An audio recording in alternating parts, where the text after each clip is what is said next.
ક્યારેક ને ક્યારેક આપણે બધા જ કોઈને કોઈ પૂજામાં તો બેઠા જ હોઈએ છીએ. સત્યનારાયણની પૂજા કરી હોય અથવા કોઈ હવન કર્યો હોય, કોઈ પણ પૂજામાં આપણે બધા બેઠા જ હોઈએ છીએ. અને એ પૂજામાં તમને ખ્યાલ હશે કે સૌથી પહેલાં મહારાજ શું કરાવે છે. સૌથી પહેલાં મહારાજ આપણને શુદ્ધ કરે છે. શુદ્ધ શેનાથી કરે છે? પાણીના છાંટાથી. પાણીના છાંટા હાથમાં લે, પછી મંત્ર બોલે અને પછી એ છાંટા આપણા ઉપર છાંટે. એટલે થોડુંક પાણી હાથમાં લે, એમાં મંત્ર બોલે અને પછી છાંટે આપણા ઉપર. એટલે જે પૂજા કરવાવાળા લોકો છે એ બધા શુદ્ધ થઈ જાય. એટલે એક વસ્તુ તો પાકી છે કે પાણીમાં કોઈ પણ મંત્ર તમે બોલો તો પાણી એ મંત્રને, એ શક્તિને ગ્રહણ કરે છે. અને પાણી એ શક્તિને ગ્રહણ કરે છે અને પછી એ પાણી કોઈ બીજાની ઉપર છાંટવામાં આવે અથવા એ પાણીને પીવામાં આવે તો એ શક્તિ એ વ્યક્તિમાં આવી જાય છે. આટલું તો આપણે બધા જાણીએ જ છીએ. અત્યાર સુધી તમે પણ ક્યાંક ને ક્યાંક પૂજા તો કરી જ હશે, અને ન કરી હોય તો તમે જોયું તો હશે જ કે આવી રીતે થાય છે. બીજું તમને એ પણ ખબર હશે કે જ્યારે કોઈ સંકલ્પ લેવડાવે મહારાજ, સંકલ્પ એટલે કોઈ ઓથ આપણને લેવડાવે કે ભાઈ મારું આ પૂરું થશે તો હું આમ કરીશ તેમ કરીશ, ત્યારે પણ હાથમાં પાણી લેવડાવે છે અને પછી સંકલ્પ લેવડાવે છે. એનો મિનિંગ એવો થયો કે એ સંકલ્પ પાણીમાં આપણે લઈએ છીએ, એટલે એ મંત્ર બધા પાણીમાં એબ્સોર્બ થાય છે.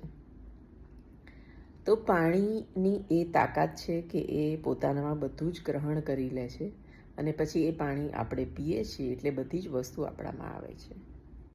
સેમ એવી જ રીતે જ્યારે આપણે ઘરમાં હવન કે કંઈ કરાવતા હોઈએ તો જે પાણીનો લોટો ભરીને મૂકેલો હોય છે હવન પાસે, એ મહારાજ પછી એવું કહે છે કે બધા જ રૂમમાં થોડું થોડું છાંટી દો. બધે જ, તમારા બગીચામાં, તમારા વાહનો પર, બધે જ તમે છાંટી દો. અગેન એ મિનિંગ શું થયો કે તમારી સિક્યોરિટી માટે, તમારા સ્વાસ્થ્ય માટે અને તમારા ફ્યુચર માટે, તમારી ગ્રોથ માટે એ આખા જ ઘરમાં છાંટી દેવામાં આવે છે. એવા મંત્ર એ કળશમાં આપણે નાખેલા હોય છે. એટલે પાણીમાં પાવર તો છે જ, પ્લસ પાણીમાં જો તમે કોઈ પણ કલર નાખશો તો પાણી એનો કલર લઈ લેશે.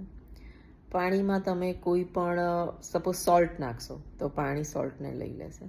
પાણીમાં તમે શુગર નાખશો તો પાણી શુગરને લઈ અને ગળ્યું થઈ જશે. પાણીમાં કોઈ રંગ નાખશો તો પાણી રંગીન થઈ જશે.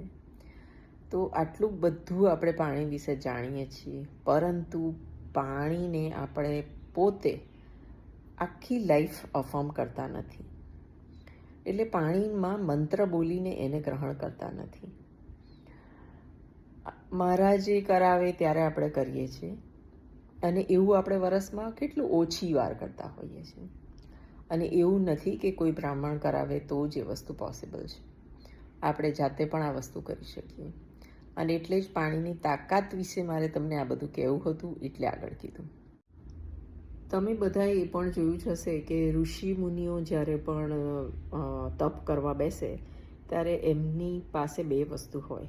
એક એમનો હાથ મૂકવા માટેનું પેલું સ્ટેન્ડ જેવું જે આપણે કહીએ છીએ, અને બીજું એક કમંડળ હોય, એટલે કે પાણીથી ભરેલો લોટો હોય. અને આપણે વાર્તાઓમાં પણ વાંચ્યું છે કે એ લોટામાંથી પાણી લઈ અને મહારાજ કંઈ મંત્ર બોલી અને પછી છાંટે, એટલે શ્રાપ આપવો હોય તો એવી રીતે પણ આપતા હતા. એટલે મૂળ વસ્તુ મારી એ જ છે કે પાણીમાં તાકાત છે, એ આજે તમે માની જ જાઓ અને એનો ઉપયોગ કરવાનો ચાલુ કરી દો. ચાલો હું તમને બતાવું કેવી રીતે આપણે ઉપયોગ કરીશું. મૂળ વાત એ છે કે જ્યારે પણ તમે પાણી પીવો ત્યારે પાણી ગ્લાસમાં કાઢો અને તમે એ પાણીની અંદર તમને જે જોઈતું હોય, તમારી જે ઈચ્છા હોય એ પ્રમાણે એ પાણીમાં બોલો. સપોઝ તમારે હેલ્થ સારી જોઈતી હોય, ફ્યુચર સારું જોઈતું હોય, કાં પછી તમને એવું લાગતું હોય કે આ પાણી પીવાથી હું તાકાતવાર બનું, આ પાણી પીવાથી હું પૈસાદાર બનું, કંઈ પણ જે પણ તમને લાગતું હોય એ 4-5 મંત્ર બોલી અને પાણી પીવાનું રાખો. પાણીમાં તાકાત છે ને છે જ. એ વાત પહેલાં તો સ્વીકારી લો, કારણ કે સ્વીકારશો તો તમે કરી શકશો પૂરા મનથી, અને પૂરા મનથી કરશો તો જ એનો ફાયદો થશે. ઘણા બધા લોકો અને ઘણી બધી ચેનલ્સમાં પણ મેં એવું જોયું છે કે પાણીને એ લોકો રામ રામ 21 વાર બોલીને પછી જ પીવે છે. જ્યારે પાણીનો ગ્લાસ હાથમાં લેવાનો અને રામ રામ 1, રામ રામ 2, રામ રામ 3, એવી રીતે રામ રામ 21 સુધી બોલવાનું, એટલે પાણી શુદ્ધ થઈ ગયું છે, પાણી પીવા લાયક થઈ ગયું છે, પાણી અફમ થઈ ગયું છે. એવી રીતે પણ કરો તો ચાલે. અને ઘણા બધા મોટા મોટા લો ઓફ અટ્રેક્શન શીખવાડનારા લોકો પણ પાણીને અફોર્મ કરવાનું કહે છે, એટલે કે પાણીમાં શુદ્ધ એનર્જી નાખો. આઈ am happy, I M powerful, હું ખૂબ ભાગ્યશાળી છું, હું ખૂબ ખુશ છું, હું ખૂબ તાકાતવાર છું, સૃષ્ટિના બધા જ મારી સાથે મારા માટે કામ કરે છે, મારી હેલ્થ સારી છે, મારી વેલ્થ સારી છે. જે પણ તમારા માઇન્ડમાં જે પણ આવે એ તમે પાણીની સામે બોલી શકો અને પછી એ પાણીને પીવો. તો આ બધી જ વસ્તુ બહુ જ યુઝફુલ છે, અને એટલા માટે જ મેં તમને આગળ આપણા વેદોના સંસ્કારને આપણે જે રીતે પૂજાપાઠ કરીએ છીએ એ તમને સમજાવ્યું. કારણ કે હું તમને ડાયરેક્ટલી કહું કે ભાઈ પાણીને તમે આવું બધું બોલો ને પાણી તમને મદદ કરશે, તો તમે માનવાના હતા નહીં. પણ તમે જોયું છે કે આપણે બધા જ પૂજા કરાવીએ ત્યારે પાણીને આવી રીતે અફર્મ કરીએ જ છીએ અને એનો ફાયદો થાય જ છે. તો આ પ્રેક્ટિસ તમે ગમે ત્યારે કરી શકો. તમે બહારગામ જાઓ તો તમે તમારી બોટલમાં પણ પાણીને અફર્મ કરીને ભરી શકો.